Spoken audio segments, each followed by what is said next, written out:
उन्होंने महंगाई पे बात की, मैं बात कर देना चाहता हूँ, महंगाई मोदी राज में नहीं है। हम पता है तुम्हें ज्ञान है, तुम्हें नेता नगरी करनी, नेतागर्दी करनी, करो, कोई दिक्कत नहीं है, मगर सही को सही बोलो। ठीक, जो गलत है वो गलत है। अनएम्प्लॉयमेंट है तो है, महंगाई है तो है, पेट्रोल की कीमत ज्यादा है तो ठीक है। अभी इंटर कॉलेज ये गिना नहीं पाए, हॉस्पिटल ये गिना नहीं पाए। बात कर रहे थे तुम इंटर कॉलेज की, ये आगे कि कितना इन्वेस्टमेंट हुआ। अच्छी बात है भाई, योगी सरकार में इन्वेस्टमेंट हुआ, यूपी भैया तीसरी इकोनॉमी बन गई। क्योंकि भारत ऐसा देश है जहाँ बाल मजदूरी का कानून है, तो जहाँ बच्चों को मजदूरी मिल जाती है वहाँ बुजुर्गों को कैसे नहीं मिले। बच्चे की पढ़ने की उम्र है, जिस बच्चे का मानसिक विकास होना चाहिए, जिस बच्चे को चौतरफा विकास की जरूरत है, जिस बच्चे को स्कूल की जरूरत है, ठीक है, उसको तुम मजदूरी पे लगाओगे, सही है? गलत है ना? है? तो भाई तुम बाल मजदूरी को कह रहे हैं जहाँ बच्चे को नौकरी मिल जाती है। बच्चे को नौकरी स्किल के बेस पे नहीं मिलती है, बच्चे को नौकरी उसकी बेबसी के बेस पे मिलती है, बच्चे को नौकरी उसकी कम गरीबी के बेस। कह रहे हैं कि भाई मोदी जी रोजगार दे रहे हैं, लोग ले नहीं पा रहे। भाई ये भी झूठ है। मोदी जी ने कहा था 2 करोड़ रोजगार हर साल। जब मोदी जी की औकात और कैपेसिटी नहीं है 2 करोड़ रोजगार देने की, तो कहा क्यों? पहले सरकार की नैतिक जिम्मेदारी है कि एक देश में 140 करोड़ लोग हैं, जिसमें से 60 करोड़ युवा हैं। 60 करोड़ का 10% लोगों को तो सरकारी नौकरी मिलनी चाहिए। लेकिन पेट्रोल के रेट ज्यादा है तो ज्यादा है, महंगाई ज्यादा है तो ज्यादा है, बेरोजगारी ज्यादा है तो ज्यादा है। इसके लिए सरकार से सवाल पूछा जाएगा। के राज्य में इंटर कॉलेज खुले कि नहीं? देखिए, योगी जी के राज्य में आप ये जाके देख लो। पहले सबसे पहले इंटर कॉलेज की तो मैं बात करूंगा। सबसे पहले विदेशी कंपनियों का कितना निवेश हुआ। नहीं, हम बात रखेंगे, हम उस पर ही बात करेंगे। सबसे पहले उस डाटा पे जाके देखो निवेश कितना हुआ। अनएम्प्लॉयमेंट की बात आप ही ने शुरू की थी। अनएम्प्लॉयमेंट मैं मानता हूँ, मैंने जो सवाल पूछा वो जवाब दीजिए। मैं उस पर भी जाऊंगा ना। Abul Kalam technical university central के अधीन आती है, ठीक है। जितनी भी यूनिवर्सिटी है वो स्टेट के अधीन नहीं आती। सबसे पहली बात, योगी कहाँ से चला रहे हैं। दूसरी बात, संजय गांधी ने नोएडा, देखो भाई कैमरे में देख लो, ठीक है, नोएडा की स्थापना संजय गांधी, ठीक है।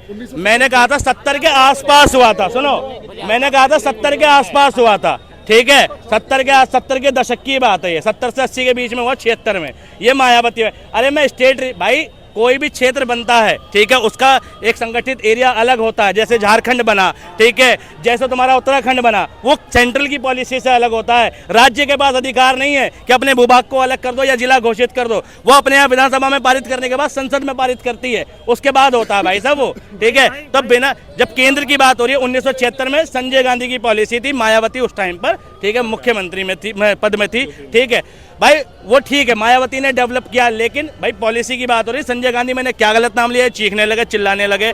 70 की बात, मैंने 70 अप्रोक्स लगभग बोला था, मैंने 70 के आसपास बोला था मैंने, ठीक, 70 के आसपास बोला था मैंने, ठीक है भाई। एक पॉइंट पकड़ने के बाद, ठीक है, 70 मैंने भाई 6 साल का अंतर कर दिया, और ज्यादा तो नहीं किया, ठीक है। लेकिन तुम्हारे हिसाब से तो तुम तो 84 में ले जाने वाले थे इंदिरा गांधी के हिसाब से। इंदिरा गांधी कब थी, ठीक है।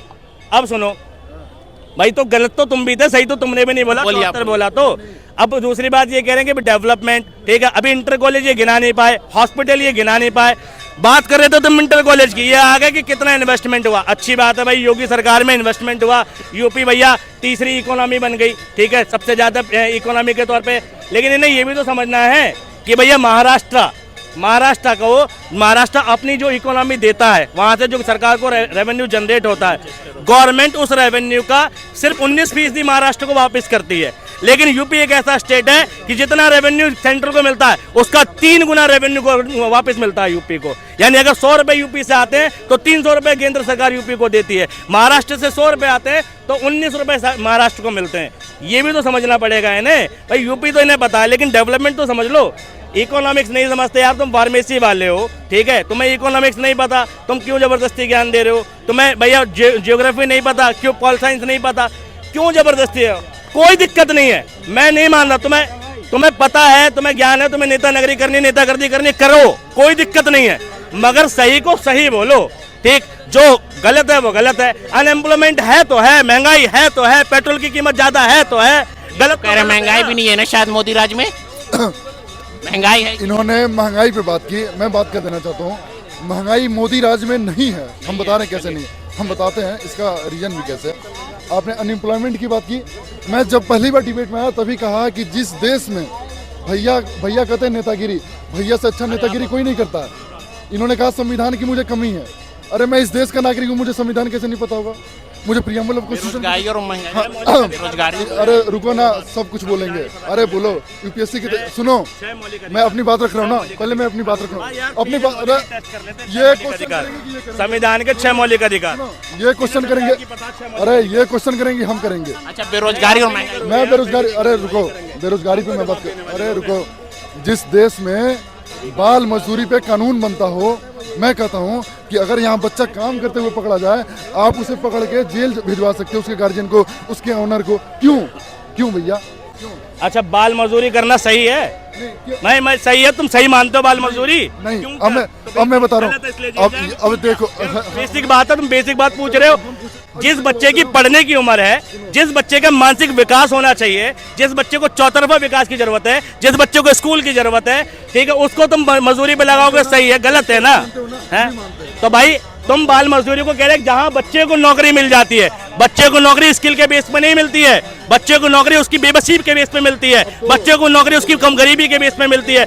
और बेबसी और गरीबी को स्किल से कंपेयर मत करो कि बच्चों को नौकरी मिल जाए, बड़े के लिए नौकरी नहीं है। तुमने बिल्कुल गलत बोला ना भाई। सुनो, इन्होंने कहा, अरे बजा लो, पहले ताली बजाओ। इन्होंने कहा बच्चों को बेबसी पे नौकरी मिलती है, स्किल पे नहीं मिलती है।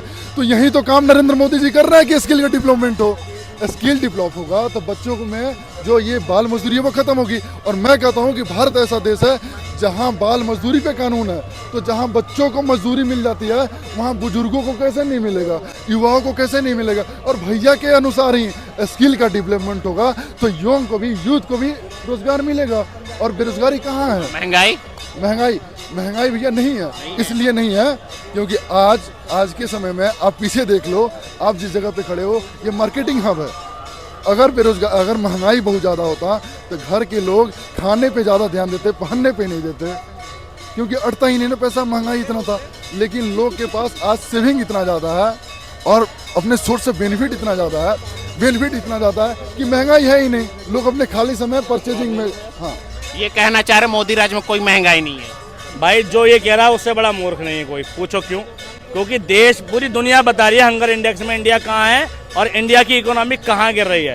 ठीक है, ये 5 ट्रिलियन 10 ट्रिलियन की बात तो कर रहे हैं कि दुनिया की 4 बड़ी इकोनॉमी हो जाएगी, लेकिन इनको ये भी तो समझना है कि पूरे देश का पैसा, ठीक है, देश में कुल 95 लोगों के पास है, देश की 60% इकोनॉमी का पैसा, और 40% में 140 करोड़ लोग हैं। ठीक है भाई, महंगाई तुम समझो, ये कह रहे हैं कि भैया स्किल नहीं है युवा के अंदर। भाई युवा में भर भर के स्किल है। रोजगार का विषय क्या समझते हैं? किसे नौकरी कहते हैं? बाल मजदूरी पे इन्होंने कहा कि स्किल नहीं है, और फिर क्या? अरे बच्चे में स्किल नहीं है भाई, युवा की बात कर रहे हैं। नौकरी युवा को चाहिए, बच्चे को नहीं चाहिए।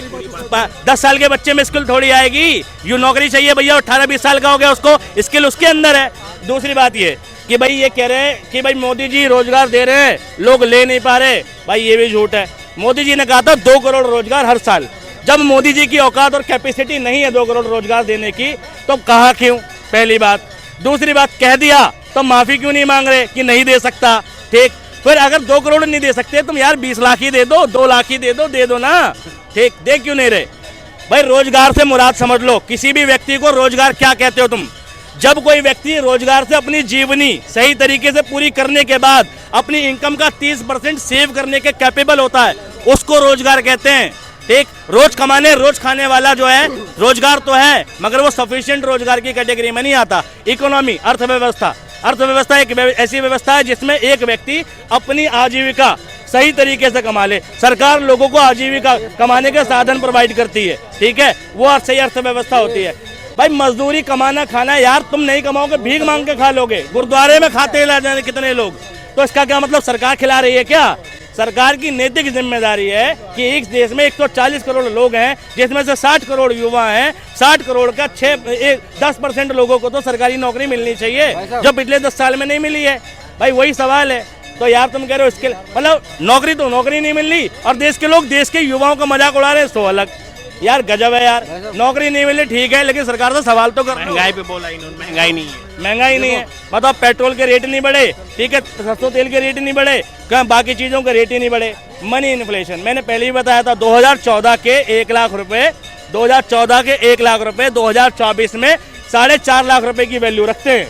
ठीक, लेकिन 2024 के जो 1 लाख रुपए हैं वो 2014 के 1 लाख रुपए के बराबर भी वैल्यू नहीं रख रहे, 70,000 रुपए के बराबर हो गए। तो ये हुई वैल्यू गिरी, मनी इन्फ्लेशन। मुद्रास्फीति बोलते हैं इसको दूसरी भाषा में, लोगों को गुमराह कर दिया। देखिए, पेट्रोल का जो रेट तय होता है, भैया से पूछिए, वो वैट एक होता है टैक्स जो स्टेट गवर्नमेंट और सेंट्रल गवर्नमेंट लेती है। तो मैं कहता हूँ अगर पेट्रोल की दरें आपको बहुत ज़्यादा लग रही है और इंटरनेशनल मार्केट के अनुसार कहा गया है अर्थव्यवस्था में कि जो राज्य का पेट्रोल का दाम होता है वो तय होता है, तो मैं कहता हूं कि अगर वैट स्टेट और सेंट्रल दोनों बढ़ा रहे हैं तो आप एक काम करो, बंगाल में किसकी सरकार है, भैया बोल लेने देना, बेंगलुरु में किसकी सरकार है, तमिलनाडु में किसकी सरकार है, दिल्ली में किसकी सरकार, तो जहां जहां भाजपा गैर शासित प्रदेश है वहाँ वैट टैक्स खत्म कर दीजिए। 25% का वैट टैक्स है, पेट्रोल का दर कम हो जाएगा, जब दर कम हो जाएगा तो हम मान जाएंगे। एम्प्लॉयमेंट रेट बोल रहे थे, लो दोबारा देखो कैमरे पे भाई साहब, ठीक है। 2013-14 के अंदर जो थी, ठीक है, 14 में 7.98% थी, ठीक है भाई साहब, और ये देख लो 2023 में 10.8% अब तक की हाईएस्ट थी, यानी 11 के आसपास, कहाँ 8 के आसपास, कहाँ 11 के आसपास, ठीक है। तो अनएम्प्लॉयमेंट किसकी सरकार में जाता है ये समझ लो, ठीक है भाई। जबरदस्ती यार गलत ज्ञान मत दो, मैं फिर कह रहा हूँ, तुम समर्थक हो, किसी भी सरकार के समर्थक हो, लेकिन सही को सही बोलो, गलत को गलत बोलो, ठीक है भाई। अनएम्प्लॉयमेंट इस गवर्नमेंट में ज़्यादा है तो ज़्यादा है भाई, और रही बात पेट्रोल की कीमत पर जो टैक्स है, यकीनन इस गवर्नमेंट में ज़्यादा लगता है तो ज़्यादा लगता है। डेवलपमेंट के मामले में भी कहा जाएगा भाई, सड़कों का इंफ्रास्ट्रक्चर का डेवलपमेंट पिछली सरकारों से ज़्यादा हुआ तो हुआ है, ठीक भाई। जो इसने सही किया उसको सही बोलो, जो इसने गलत किया गलत बोलो, ठीक है। सड़कों का निर्माण हुआ, हाईवे बने, नितिन गडकरी का भाई एक्सीलेंस परफॉर्मेंस है, किया है तो किया है, लेकिन पेट्रोल के रेट ज़्यादा है तो ज़्यादा है, महंगाई ज़्यादा है तो ज़्यादा है, बेरोजगारी ज़्यादा है तो ज़्यादा है, इसके लिए सरकार से सवाल पूछा जाएगा। मोदी जी 10 साल में एक भी प्रेस कॉन्फ्रेंस नहीं कर पाए, कोई भी जवाबदेही नहीं दी है तो गलत है तो गलत है। पीएम केयर फंड का घोटाला, मोदी जी ने पूरे देश में एक राष्ट्रीय राहत आपदा कोष है, बार बार मैं बोलता हूँ, जब भी कोई विपदा आती है, परेशानी आती है, डिजास्टर आती है, बीमारी आती है, इसके लिए देश में एक फंड होता है, इमरजेंसी फंड है वो, राष्ट्रीय राहत आपदा कोष, ठीक, कि कुछ भी ऐसी स्थिति आएगी हम उससे पैसा निकाल के देश पे खर्च कर देंगे, ठीक। इसके बावजूद मोदी जी ने कोरोना आया तो एक फंड बना लिया जिसका नाम था पीएम केयर फंड, और पूरे देश से अपील करी कि पैसा दो, पूरे देश के लोगों ने पैसा भी दिया, 10 रुपये 20 रुपये, मैं बता रहा हूँ, मैंने भी 100 रुपये दिए थे उसमें, ठीक, मेरे दोस्त ने भी दिए थे, ठीक, इसी तरीके से कई लोगों ने दिए थे। 130 करोड़ आबादी थी, मैं कह रहा हूँ इस देश ने 1-1 करोड़ भी दिया होगा तो 130 करोड़, 1-1 रुपये भी दिया होगा तो 130 करोड़ हो गया, ठीक। कुमार विश्वास जैसे लोगों ने दिया लाखों रुपए में, भाई बड़े बड़े उद्योगपति ने लाखों में दिया, ठीक है। मोदी जी ने मांगा, देश की भलाई के लिए मांगा, देश पे खर्च करने के लिए मांगा, कोई दो राय नहीं, अच्छी बात है, विपदा में माना, ठीक है। लेकिन जब मोदी जी से पूछा जा रहा है कि जो हमने फंड दिया वो तुमने कहाँ खर्च किया, उस पैसे को कहाँ लगाया, तो वक्त कहते हैं वैक्सीन क्या फ्री में बटी थी। अरे हम भी तो वही पूछ रहे हैं, वैक्सीन में लगा तो भी तो हिसाब चाहिए ना, ठीक। अगर तुमने खर्च किया तो हिसाब दे दो कि भैया 130 करोड़ में 20 करोड़ वैक्सीन में लग गए, 90 करोड़ अभी भी बचे हुए हैं। भाई उस फंड का क्या हुआ, क्या गोलमोल किया मोदी सरकार ने, कहाँ गया वो पैसा, आज तक पता नहीं। इसे कहते हैं करप्शन, लोग कहते हैं करप्शन फ्री सरकार है, सबसे ज्यादा करप्शन है, और तुम सवाल नहीं पूछ सकते, ठीक है, तुम सवाल नहीं पूछ सकते।